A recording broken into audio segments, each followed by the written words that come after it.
Beberapa hari lalu, saudara saya minta tolong ke saya untuk cek Bluetooth speakernya yang kalau dicas gak nyala. Mereknya Fitvi. Speknya cukup bagus, antara lain bisa TWS, NFC, Bluetooth, dan juga bisa radio. Speaker masih menggunakan port micro USB dan belum Type-C. Saya tes colok kabel micro USB, kemudian saya pencet tombol power. Namun speaker tidak nyala. Menurut pemiliknya, ada LED yang nyala di dekat tombol power jika speaker dinyalakan. Tapi ini saya coba tidak ada LED yang menyala.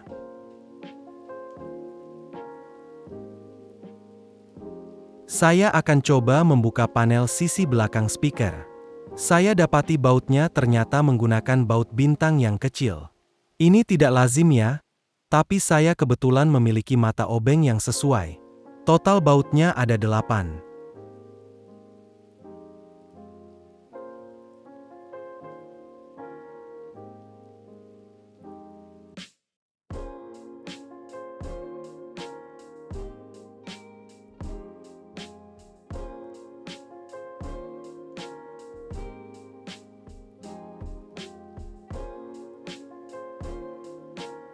Setelah baut panel semuanya sudah dibuka, badan speaker ternyata masih terkunci. Saya curiga masih ada baut lagi yang terpasang. Secara penampakan di bodi, tidak terlihat ada baut lagi. Saya curiga jangan-jangan bautnya tersembunyi. Lalu saya coba tekan-tekan di area yang tertutup lapisan busa hitam. Dan benar saja, ada area yang bolong saat saya tekan. Saya yakin pasti itu lubang baut yang mengunci bodi speaker.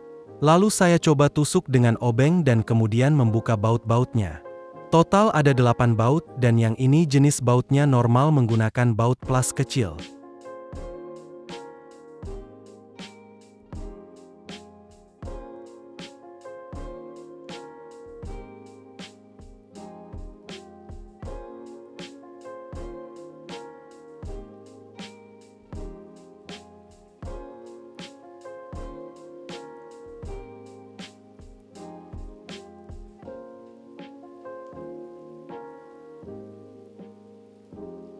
Akhirnya bodi panel terbuka dan inilah penampakan modul speakernya.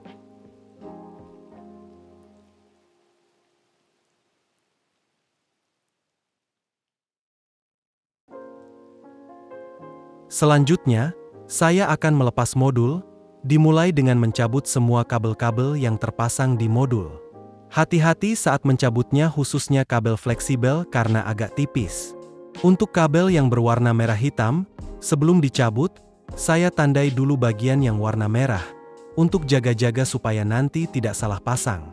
Setelah semua kabel terlepas, lalu buka semua baut yang mengunci modul.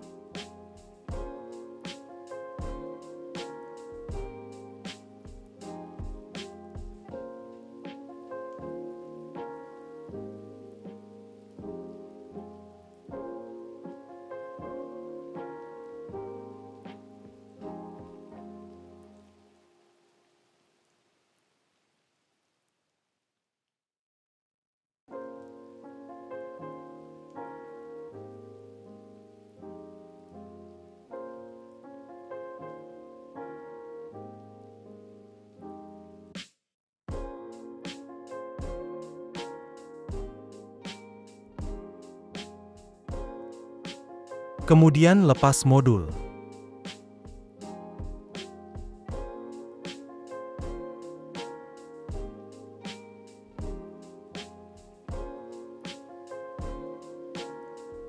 Saya akan cek modul dimulai dari bagian input di micro USB. Normalnya ada tegangan sebesar 5 volt di bagian input. Gunakan voltmeter DC, colok modul dengan kabel micro USB, dan lihat apakah ada tegangan sebesar 5 volt yang masuk ke modul di kaki plus dan min soket micro USB modul. Dari hasil pengecekan ternyata tegangan di kaki pin soket micro USB ini hanya 0,7 volt. Indikasi awal berarti soket micro USB rusak.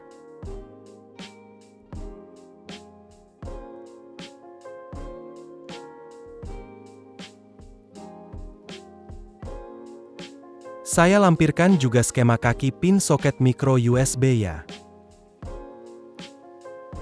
Untuk membuktikan indikasi ini, saya contohkan menggunakan soket yang baru, saya colok dengan kabel yang sama dan tes tegangannya.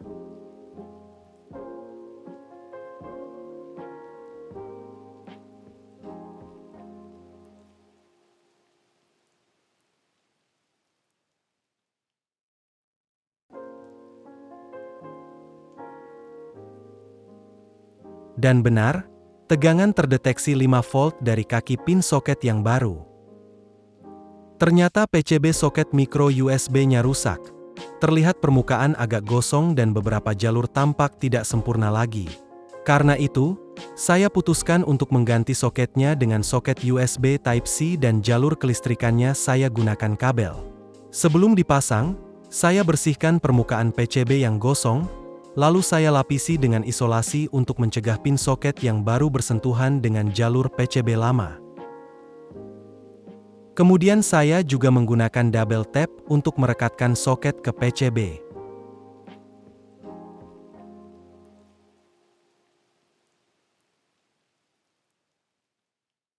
Lalu saya rekatkan juga menggunakan lem tembak agar soket kuat menempel di PCB.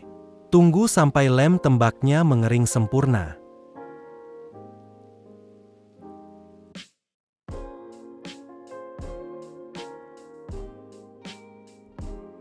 Karena menggunakan soket model Type-C, maka bagian lubang di bodi panel juga perlu diubah supaya muat dengan soket Type-C-nya. Mohon maaf, saya tidak memvideokan proses merubah lubangnya. Dan inilah penampakan lubang yang baru.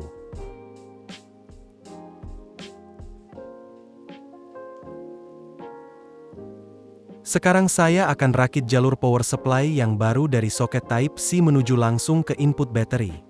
Ini saya lakukan karena tidak bisa lagi digunakan jalur PCB soket lamanya. Ada hal yang kurang lazim dari Bluetooth speaker ini. Baterinya dibikin tegangan outputnya 7,4 volt. Sedangkan tegangan input hanya 5 volt. Oleh karena itu, saya menggunakan modul step up 3 ampere, seperti yang bisa dilihat pada skema berikut ini. Saya lem pin perubah tegangan di modul step up supaya tidak mudah bergeser.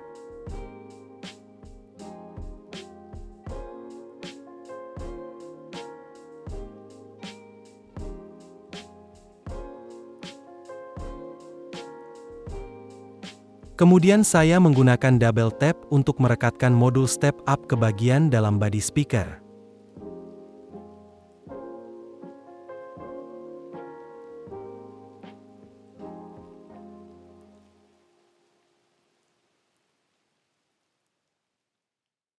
Setelah modul step up menempel kuat, sekarang saya akan mulai merakit jalur kabel dari input soket ke modul step up dan dari modul step up ke input baterai di modul speaker. Saya kembali menggunakan lem tembak untuk merekatkan pin sambungan jalur powernya supaya tidak mudah terlepas. Setelah jalur power supply terpasang, saya lanjutkan juga memasang seluruh kabel yang ada ke modul speaker. Pastikan jalur power sudah benar antara positif dan negatifnya.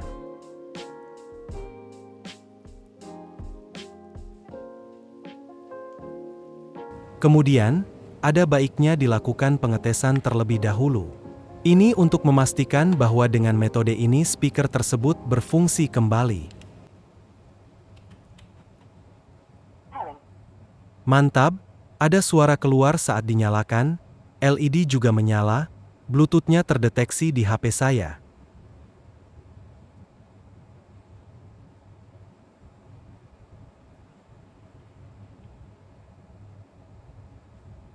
Oke, Bluetooth juga bisa terkoneksi. So far aman, tidak ada masalah. Sekarang lanjut tes nyalakan musik.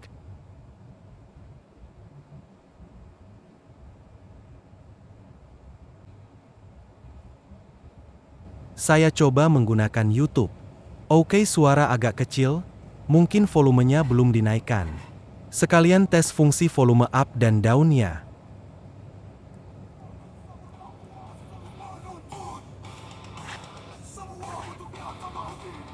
Nice, semua berfungsi normal. Ini artinya skema jalur power supply yang baru berfungsi sesuai harapan. Sekarang saya akan pasang kembali bodi panel speakernya dan melakukan final test terakhir setelah bodi terpasang.